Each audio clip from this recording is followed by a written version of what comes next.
Okay, so good morning, everybody.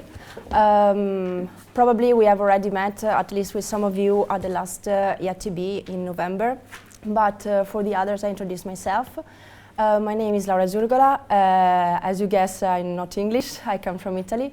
And I work in the Research and Development Department of Alchemia, which, as probably many of you know, is a company that produces medical devices in the field of human tissue processing, banking, and ophthalmic surgery. So I excuse for my English because I know it's not perfect, but I hope the presentation will be clear. Today, I will talk to you about the study of validation of a device that was designed for the elimination of antibiotic residues from the liquid samples that has to undergo microbiological tests. Aurora Vassanelli, Anna Guarino, and Marina Buzzi have no financial interest in any of the product presented. Iana Totova, Claudio Gatto, and I are employed in the Research and Development Department of Alchemia. So first of all, we started working on this device because our previous studies showed that the decontamination of tissue allografts with antibiotic cocktails can lead to an antibiotic carryover effect. And this can finally generate false negative results in tissue banking. In particular, we realized it when we performed some collaborative studies with some Italian tissue banks, in which we compared their standard methods with the removal of antibiotic residues and without the removal of antibiotic residues. And what we found is that only after a proper removal of antibiotic residues, it was possible to enlight the presence of positive results that were not seen by the standard methods, and so they corresponded to false negative results. So for this reason, we started working on the validation of this device that was designed to remove antibiotic residues in order to prevent the problem of microbial growth interference that can then generate these false negative results.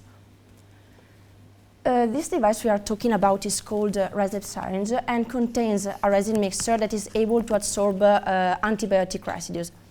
It works in this way, so the sample has to be drawn with the syringe. The syringe has to be gently shaken, and after 20 minutes, the sample can be injected in the growth media. We worked to validate it. First of all, we evaluated its performance in terms of capability of removing antibiotic residues from 5 ml of an antibiotic cocktail that contains vancomycin, cefotaxime, gentamicin, and amphotericin B that is called base 128. And this evaluation was performed by HPLC on the liquid samples after a contact of 5, 10, 20, 30, and 60 minutes. We further investigated whether there could be an interaction between the components of the device and the contaminants eventually present in the sample to test. And this was done with a recovery test of inoculants containing 1 to 10, 10 to 100, and 100 to 1000 CFU after 20 minutes of contact with the device. The strains that were tested are the one indicated by the European Pharmacopoeia. So let's see the results. The one that you can see here represented is the time course of antibiotic removal from 5 ml of the cocktail, antibiotic cocktail. And as you can see, after 5 minutes, we have the removal of the main part of all antibiotics. And after 20 minutes, we have an almost complete removal of all of them. The bacterial recovery test showed positive results too, because we had a complete recovery even of 1 to 10 CFU for all the tested strains, and so the device proved to be completely harmless for the bacteria. In parallel, we tested this device with some tissue banks, in particular with 2 Italian cardiovascular tissue banks and with 1 skin bank. And we performed bacteriological tests on processing liquids, comparing the result with the use of the syringe and without, so removing antibiotic residues and without removing them. And in parallel, we evaluated by HPLC the antibiotic residues in the samples that were tested. The one that you can see here are is the antibiotic residue monitoring on the liquid samples, processing liquids for cardiovascular tissues. What we saw is that in post-decontamination liquid and rinsing prepreservation liquids, there were important amount of, in particular, of vancomycin and gentamicin sulfate, and they were completely removed with the use of the syringe. The same in the case of the rinsing liquids for the skin tissues. We see that without the antibiotic removal, we have amount of mainly of vancomycin and gentamicin, and they could be completely removed with the use of the syringe. Even if this antibiotic amount seems to be not so high, we saw that they can be anyway enough to cause bacteriostasis, because even if they are not so high to kill the bacteria, they are enough to inhibit their growth. And to explain also what we found in the results of the microbiological analysis. In fact, in the case of processing liquids for cardiovascular tissues, we found that without the antibiotic removal, we had just 2% corresponding to 1 out of 47 tissues that were resulted positive the test, while with the use of the syringe, so removing antibiotic residues, we found 19%. Corresponding to 9 out of 47 tissues that were positive. In the case of processing liquids for skin tissues, without the antibiotic removal, none of the sample resulted to be positive, while with antibiotic removal we found 60% corresponding to 12 out of 20 tissues that were positive. So in summary, we had 17% and 60% of false negative results for processing liquids of cardiovascular and skin tissues, respectively. Okay, so these that I showed you are the results concerning the ResEP syringe, but as you perfectly know, bacteriological analyses are performed both on liquid and on tissue samples. I'd like to spend a few words on the second device that is called tissue ResEP, that was designed to remove antibiotic residues from also the tissue samples. So it is currently undergoing validation.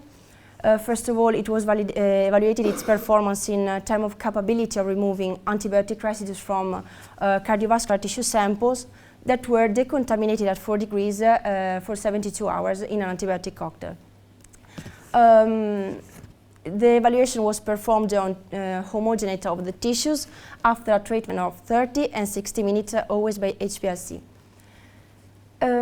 Also in this case, we evaluated if the device could be harmless for the contaminants eventually present in the sample, and this was performed superficially contaminating sterile cardiovascular tissues with inoculants containing 1 to 10, 10 to 100, and 100 to 1000 CFU, and after 60 minutes the sample was put in sterility test in order to see if they were detected as positive by the test. Again, we see here the time course of antibiotic removal from the cardiovascular tissues. After 30 minutes, we had a complete removal of gentamicin, cefotaxime, and amphotericin B. In the case of vancomycin, we need more time in order to remove it from the tissue. And after 60 minutes, we have an almost complete removal of these antibiotic residues. Also in this case, the device proved to be compatible with bacterial growth. In fact, we had a complete recovery even of 1 to 10 CFU for all the tested strains. But anyway, as I told you before, this device is currently undergoing optimization and validation because we would like to shorten the time of performance and to ameliorate also the final performance. So briefly, in conclusion, what we saw is that this ResEP syringe allowed to quickly and easily remove antibiotics from antibiotic cocktails, and in particular it was validated for base 128 medical device. This syringe resulted to be perfectly compatible with bacterial survival. In fact, we found that even 1 to 10 CFU were recovered for all the tested strains. And it is also compatible to the standard methods that are normally used to evaluate, to perform microbiological analysis like BACTEC, BACT-ALERT, and growth media, because this device was designed to prepare the sample for the test, the microbiological test. The use of this device showed to allow the obtainment of more reliable results, as we saw before. In the case of tissue ResEP, as I showed you a few minutes ago, it is currently undergoing optimization and validation, so we hope to ameliorate its performance in order to obtain more reliable results. And finally, the ResEP syringe can be used also on other antibiotic cocktails upon validation, even if we have seen that it works on several kinds of antibiotic cocktails. So I thank you for your attention, and I also like to thank all the people who participated to this study. So the personnel of the Tissue Bank of Verona, of the Cardiovascular Center of Monzino, and of the Tissue Bank of Emilia-Romagna, and of course my colleagues of the Research and Development Department of Alchemia. Thank you.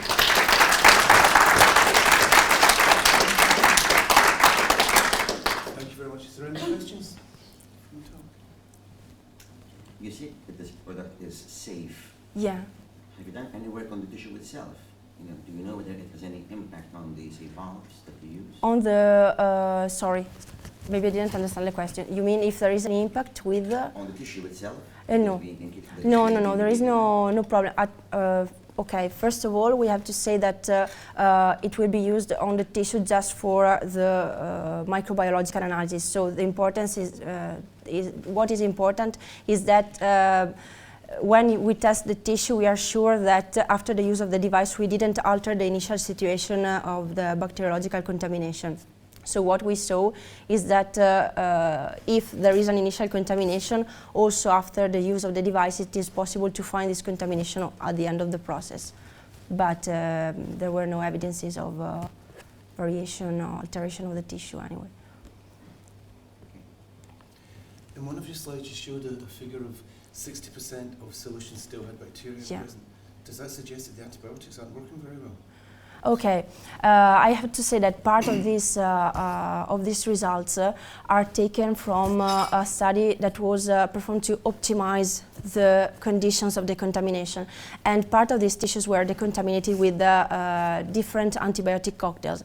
So we found that for each antibiotic cocktail it is fundamental to validate the conditions of decontamination, and for each tissue, each kind of tissue, skin, heart valves, there is an optimal condition, and it has to be found. Okay, great. Okay. Any more questions? Well, thank you very much again. Thank you. The last topic session.